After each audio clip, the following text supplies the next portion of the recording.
रात के 2 बज रहे थे और विराट मेघालय और असम बॉर्डर के बीच पड़ने वाली किश्नोई नदी पार कर रहा था। दूर दूर तक अंधेरा छाया हुआ था। एक गहरे सन्नाटे ने किश्नोई नदी को घेर के रखा हुआ था और उसी नदी के ऊपर काले बादल मंडरा रहे थे, जिन्हें देखकर ऐसा लग रहा था कि किसी भी पल वो बरसने वाले हैं। नदी में घुटनों तक का पानी था, जो धीमी रफ्तार के साथ बहे जा रहा था। विराट के एक हाथ में मोबाइल का टॉर्च था तो दूसरे हाथ में साइकिल का हैंडल। विराट पैदल पैदल मोबाइल के टॉर्च की रोशनी के सहारे नदी पार कर ही रहा था कि तभी उसका मोबाइल फोन बजने लग जाता है। विराट ने फोन उठाते हुए कहा, हाँ वंदना, बोलो। मोबाइल के अंदर से एक औरत की आवाज सुनाई देती है। कहाँ तक पहुँचे आप जी? किश्नोई नदी तक पहुंच गया हूँ वंदना, बस ये किश्नोई नदी पार करी और फिर मैं सीधे तुम्हारे पास। वंदना की घबराते हुए आवाज सुनाई देती है। क्या कहा? किश्नोई नदी पार कर रहे हो आप? और नहीं तो क्या, अब तुम्हें तो पता ही है कि बंगलामुड़ा गांव से रोंगकामुचा गांव जाने का तो एकमात्र यही रास्ता है ना, और वो भी नदी पार करके जाना पड़ता है। आपको इतनी रात में वापस नहीं आना चाहिए था, ग्रेवयार्ड कोठे में ही रुक जाना चाहिए था। आपको पता है ना, नदी के पास वो घूमती है। विराट हैरानी के साथ पूछता है, वो घूमती है मतलब? आपको सब पता है, पर फिर भी आप जानबूझकर ऐसा बोल रहे हैं ना। माँ जी ने बताया था ना कि नदी पार करते वक्त उसका नाम नहीं लेना चाहिए, वरना वो सच में आ जाती है। वंदना, तुम भी ना कहाँ माँ की बातों में आ गई। लगता है माँ ने तुम्हें भी यक्षिणी की कहानी। विराट अपनी बात पूरी करता उससे पहले ही वंदना घबराते हुए कहती है, चुप हो जाओ जी। हे काली माँ, मेरे पति की रक्षा करना और अनजाने में इनसे जो अनर्थ हुआ है उसके लिए माफ कर देना। अब ये कभी उसका नाम नहीं लेंगे। विराट हंसते हुए कहता है, क्या वंदना, तुम भी ना, ये यक्षिणी वक्षिणी ना कुछ नहीं होता, समझी? ये सब बस मनगढ़ंत बातें हैं जो गांव वालों ने बनाई हैं और कुछ नहीं।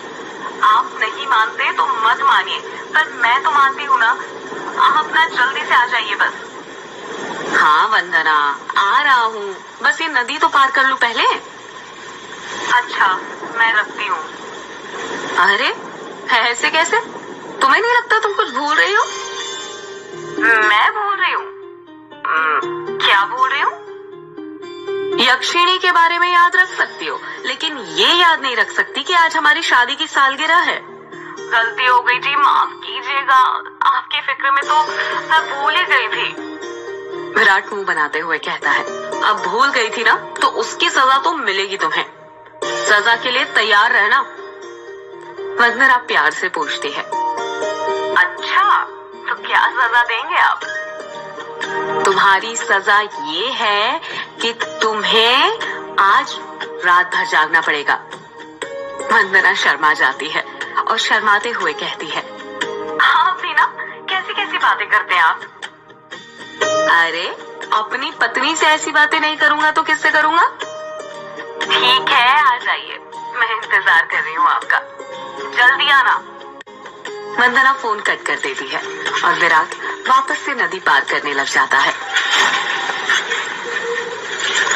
अभी विराट ने 1-2 कदम आगे बढ़ाए ही थे कि तभी उसको पायल बजने की आवाज सुनाई देती है।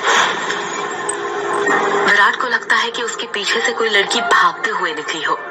पायल की आवाज सुनकर विराट जहां पर था वहीं पर रुक जाता है और पीछे मुड़कर देखने लग जाता है। जब वो पीछे मुड़ता है तो सिवाय अंधेरे के उसे कुछ दिखाई नहीं देता। उसके पीछे कोई नहीं था। ये वंदना भी ना यक्षिणी का नाम लेकर ना मेरे मन में ना उसका वहम डाल दिया है और वही वहम डरा रहा है अब मुझे। और वैसे भी मैं तो खुद यक्षिणी से मिलना चाहता हूँ। बड़े चर्चे सुने हैं उसके, सुना है बड़ी खूबसूरत है। इतना कहकर विराट वापस से आगे बढ़ने लग जाता है। विराट मुश्किल से अभी 1-2 कदम ही चला था कि तभी उसे नदी के किनारे पर एक काला साया दिखाई देने लग जाता है। उस काले साए को देखकर विराट के कदम अपने आप थम जाते हैं। साई को देखकर ऐसा लग रहा था कि जैसे वो विराट का ही इंतजार कर रहा था। काले साई के पास से पायल के बजने की आवाज और चमेली के फूल की खुशबू आ रही थी। विराट के हाथ पैर कपकपाने लग गए थे।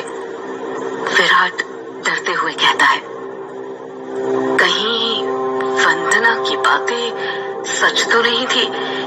ये यक्षिणी तो नहीं? विराट उस साई को देखकर इतना डर गया था कि उसका पूरा चेहरा पसीने से लथपथ हो गया था। विराट के हाथ पैर ठंडे पड़ गए थे। उसका दिल जोरों से धड़कने लग गया था। उसे समझ नहीं आ रहा था कि वो क्या करे। विराट डरते हुए कहता है, कौन है वहां पर? कोई जवाब नहीं आता है। सन्नाटा अब भी छाया हुआ था। विराट अपने मोबाइल का टॉर्च उस काले साए पर मारने लग जाता है।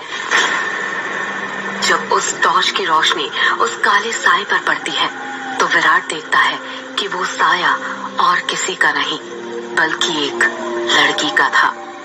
नदी के किनारे पर एक बहुत ही खूबसूरत लड़की खड़ी हुई थी, जिसकी उम्र करीब 24 साल और लंबाई 5 फीट 2 इंच थी।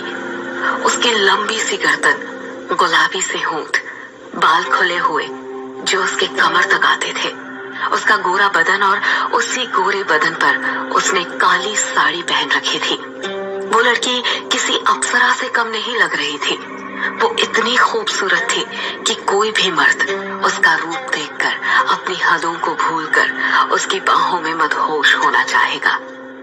वो लड़की अपने हाथ से विराट को इशारा करते हुए अपने पास बुलाती है। उस लड़की को देखकर विराट भूल गया था कि यक्षिणी जैसी कोई चीज भी होती है। विराट अपनी साइकिल को वहीं पर छोड़ देता है और जल्दी जल्दी उस लड़की के पास जाने लग जाता है, जैसे उसके बदन में कोई आग लग गई हो। विराट उस लड़की के पास जाकर उससे धीरे से पूछता है, कौन हो तुम और यहाँ पर क्या कर रही हो? क्या नाम है तुम्हारा? लड़की अपने चेहरे पर मुस्कान लाते हुए कहती है, नाम में क्या रखा है? जो रखा है काम में रखा है। कैसा काम? लड़की विराट की आंखों में देखते हुए कहती है, वही काम जो तुम घर पर जाकर अपनी पत्नी के साथ करने वाले थे। तुम उसे आज रात भर जगाना चाहते थे ना? क्या तुम मुझे नहीं जगाओगे? उस लड़की की आंखों में एक नशा सा था, जिसे देखकर विराट सब कुछ भूल गया था। ऐसा लग रहा था जैसे वो उसके वश में आ गया हो। विराट भी उस लड़की की आंखों में देखते हुए कहता है, हाँ क्यों नहीं, मैं तुम्हें आज रात क्या, कल परसों नरसों हमेशा जगा कर रखूंगा। कभी नहीं सोने दूंगा तुम्हें। इतना कहते ही विराट उस लड़की को अपने सीने से सटा लेता है और अगले ही पल दोनों नदी के रेत पर निर्वस्त्र पड़े हुए थे। दोनों के जिस्मों की गर्मी से रेत उनके शरीर पर चिपक गई थी। उस लड़की के बदन में से चमेली के फूलों की खुशबू आ रही थी। लड़की नीचे थी और विराट उसके ऊपर। विराट के माथे की पसीने की बूंदें ये साफ जाहिर कर रही थी कि वो थक चुका था और उसके बदन की सारी ताकत खत्म होने वाली थी। पर उस लड़की का चेहरा देखकर ऐसा लग रहा था जैसे अभी तो कुछ हुआ ही नहीं था।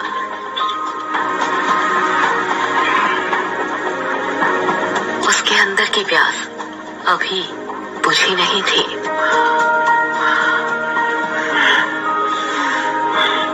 विराट अपनी चरमोत्कर्ष अवस्था में पहुंचने वाला था और कुछ ही पल में वो उस लड़की के बदन पर ध्वस्त होने वाला था।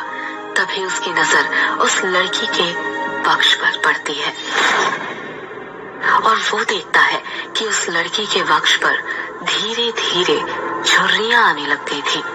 उसके हाथ पैरों की नसें बाहर निकलने लग गई थी। उसके बाल काले से सफेद होने लग गए थे।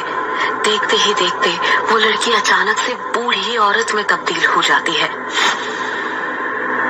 ये सब देखकर विराट की आंखें फटी की फटी रह गई थी।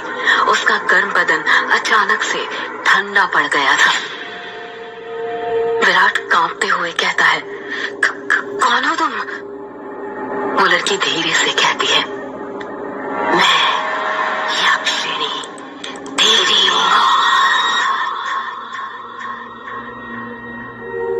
ये सुनकर विराट के रोंगटे खड़े हो जाते हैं और वो झट से उससे दूर हटने लगता है। पर उसी वक्त यक्षिणी उसे अपने दोनों हाथों से पकड़ लेती है और कहती है, अभी कहाँ जा रहे हो प्रियतम? मेरी प्यास अभी बुझी नहीं है। तुम तो मुझे कल, परसों, नरसों हमेशा तक जगाना चाहते थे ना? क्या हुआ? थक गए या डर गए मेरा असली रूप देखकर? विराट उसका खौफनाक चेहरा देखकर इतना डर गया था कि कुछ भी नहीं बोल पा रहा था। उसको यक्षिणी की आंखों में खुद की मौत नजर आ रही थी। यक्षिणी गुस्से में कहती है, वासना की प्यास में तू ये भूल गया कमीने कि तेरी पत्नी वंदना तेरा घर पर इंतजार कर रही है और तू यहाँ पर मेरे साथ। तुम मर्द कभी एक स्त्री से प्यार नहीं कर सकते। तुम्हारी हवस कभी खत्म नहीं होने वाली। इतना कहकर यक्षिणी अपना हाथ विराट के सीने पर रख देती है। यक्षिणी के लंबे लंबे काले नाखून थे जो चाकू की तरह पैने थे। विराट डरते हुए कहता है, नहीं नहीं, ऐसा मत करो, जाने दो मुझे। जाने ही तो दे रही हूँ। पहले बटोला, पहले बटोला, पहले बटोला। इतना कहकर यक्षिणी अपना हाथ विराट के सीने के अंदर घुसा देती है और उसी वक्त जोर से काले बादल गरजने लगते हैं और बारिश होने लग जाती है। विराट के शरीर का खून नाखूनों के सहारे यक्षिणी के शरीर में जाने लग जाता है। जैसे जैसे खून यक्षिणी के शरीर के अंदर जा रहा था, वो वापस से जवान होती जा रही थी। यक्षिणी वापस से अपने पुराने रूप में आ गई थी और विराट का शरीर सूखकर सफेद पड़ गया था। उसके अंदर खून की एक बूंद तक नहीं थी, पर उसकी धड़कनें अब भी चल रही थी। यक्षिणी अपना मुंह विराट के कान के पास ले जाती है और फुसफुसाते हुए कहती है, राम नो राम रो, राम रो, राम नो राम नो, राम रो। इतना कहकर यक्षिणी अपना खून से सना हाथ विराट के सीने से बाहर निकालने लग जाती है। जैसे ही यक्षिणी अपना हाथ विराट के सीने से बाहर निकालती है, विराट अपना दम तोड़ देता है, क्योंकि यक्षिणी के हाथ में विराट का दिल था जो सिकुड़ चुका था। अगले ही पहल यक्षिणी विराट का दिल लेकर गायब हो जाती है, ठीक उस तरह जिस तरह बारिश की बूंदें होती है।